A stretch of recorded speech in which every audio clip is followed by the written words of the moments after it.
studio, Right. And they're kind of just putting stuff out and getting out there, and I guess kind of picking and choosing the best ones and deciding what to do in the studio, the proper studio, if you like. And they're going to record an EP, and it's going to be absolutely mega. I can't wait to.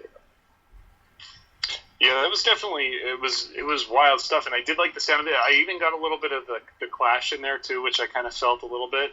Yeah. I was into them. They were pretty cool. And if they're actually recording like that, I'm also a sucker for alternate recording, styles. Like I've done some pretty wild stuff with mic placement and stuff like that, but I love people that like people who insist on recording on reel-to-reel and 4 tracks and stuff like that. And anybody who, I got to give credit to will just go into a studio and all guys just sit there, hook up, and, one take and that's it. We're doing it live, and, we'll play it a couple times in a row, but we're picking the best, and nobody goes back and overdubs. I think that's pretty cool. That's awesome, So, and I enjoyed the tune. It was really good. I was digging it.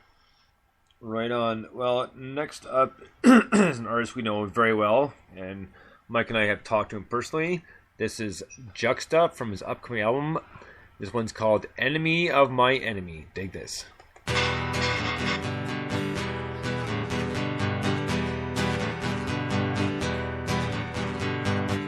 You are the enemy of my enemy, but that doesn't mean I have to like you. They say better the devil that you know, but I can't carry on despite you.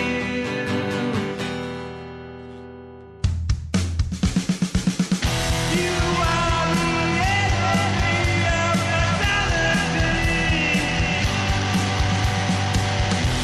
My own ego of depravity.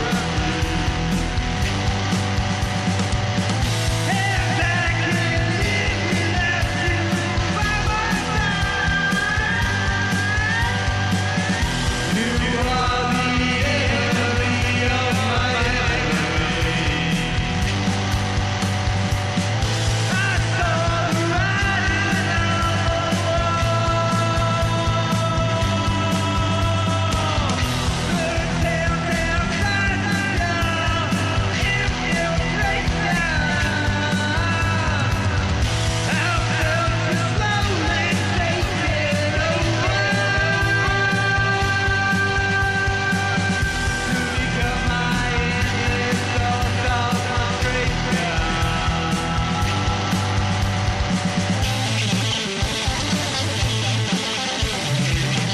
the enemy of my enemy.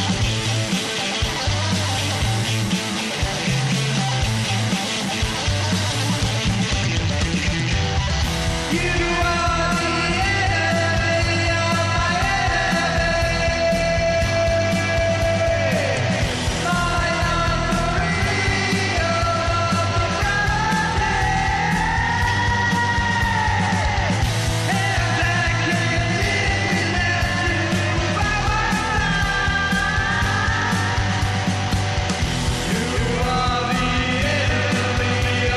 side.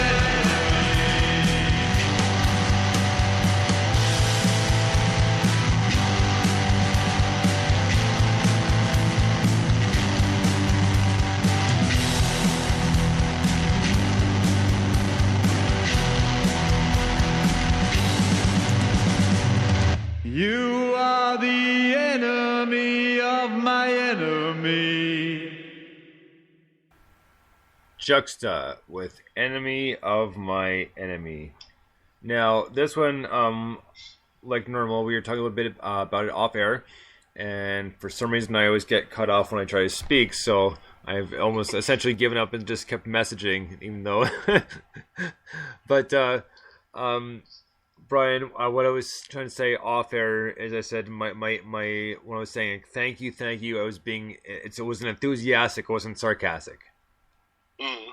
So, because we were talking off air, And you mentioned it sounded like Nirvana Unplugged, and I totally agreed. I was like, thank you, and it totally does, and it kind of reminds me of the song About a Girl. But really cool. I liked the tempo change and just kind of into like almost like industrial rock, alternative pop from just like almost like a basic acoustic, old sounding sort of song. But a good tune. I love how he made that break up and floated along. Yeah, I mean, Juxta is absolutely fantastic. I love this song's got a really kind of dystopian feel to it when it all kind of kicks in after the acoustic bit, and then the kind of runs through, which is really cool. I actually have an interesting story about this, because most people who listen to the show will know I'm helping Juxta launch the album, and they sent me all the tracks, and I listened to the album. And then we put it all in a folder, and we wrote a press release, and we put it all out to loads of radio stations, and obviously we sent it to New Music Saturday before anyone else, and then and reviewers and all that kind of thing. And we kind of sent it out, and we've been working on getting stuff. And I think it was about a day after we sent everything out, he goes, "Oh, do you know what? I forgot to put track 5 in," and that was his track. Oh, no way! Played it. Yeah. So I kind of slyly dropped it into the folder and hoped no one would notice, and anyone that's already read it at that point or whatever will hopefully review it on the. But it's one of the best tracks. I listened to it for the first time after we'd agreed to kind of launch the album, and I went, "Mate, that's brilliant." That's really good. I'm glad you didn't miss it out, because we would have been missing out on something pretty special there. So yeah, it's a brilliant tune, and I love the story behind it. Yeah, that was a cool tune. I remember listening to this a few weeks ago when I got a hold of the album, and I did get the Nirvana vibe as soon as I started to hear it. And I was like, "Oh, that's really cool." And then the song totally changed, which I loved. And I actually got kind of an old, more retro vibe from it, and I really enjoyed it because the guitar reminded me of almost like, and I keep saying, I don't know why this band keeps coming up, but Blue Oyster Cult, with just some of their really it just has like a really cool guitar sound to it. And it did have a lot of good old style rock in it. You could see that there's influences from modern stuff such as Nirvana, but there's also stuff like from the Doors influence in there, right, too, which was really cool. So it's got a nice palette of musical enjoyment. Right on. So next up is another one that Mike kindly submitted, and this is from their new EP. This is Who Killed Nancy Johnson, and this one's called Cops and Robbers. Dig this.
Always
Right on. Who Killed Nancy Johnson with Cops and Robbers?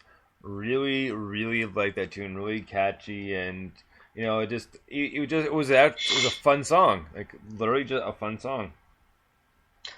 It's a great track, and it's the opener on the EP, and the EP is still on a loop in my car, alongside a couple of others, including One Man Standing's actually this week. Well done, Brian. It's never going to go away. It's 4 tracks, and I want it to be 8 tracks, and if it was 8 tracks, I'd want it to be 16 tracks. It's just really, really good, and they're a really, really good band. I love, every time I hear something new.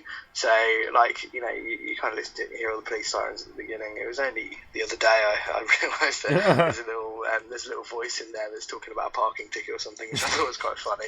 The little guitar solo in that, again, you notice the more you hear it, just how well that fits with the bass line. Right. And it's quite hard sometimes when you've got one guitar and a bass and no second guitar or keyboard or anything else kind of backing it up. You've got no room to hide. And it just fits perfectly with the bass. In the same way that you construct a good solo over some chords, they've done that and then stripped the chords out, I assume, and the bass player's kind of taken it. And it just works really nicely. It's a great track and a great band. Next EP, please. Please get back in the studio. And I really want to see them live. I'm actually going to try and do a gig swap with them as well, because I think we'd go quite well together, and they are, I expect, are amazing live. Right on. Yeah, I thought it was a cool tune too, and Bonesy, you had it pretty much nailed when you had said it's a fun tune. It pretty much is just a song that does evoke fun, and it not only is it, I mean, it's a good rock tune, but it's a fun song, and there's a lot of times when sometimes artists don't get a chance to have a lot of fun with their music. That's just kind of like, oh, that's a rockin' tune, and it makes you want to smash stuff. So that's awesome, But there's also bands out there that are like, hey man, this particular song might not be this, but it's a lot of fun, and that's really all you need a lot of the time. It was a good tune. So, and of course, we're looking forward to more stuff of them from those absolutely.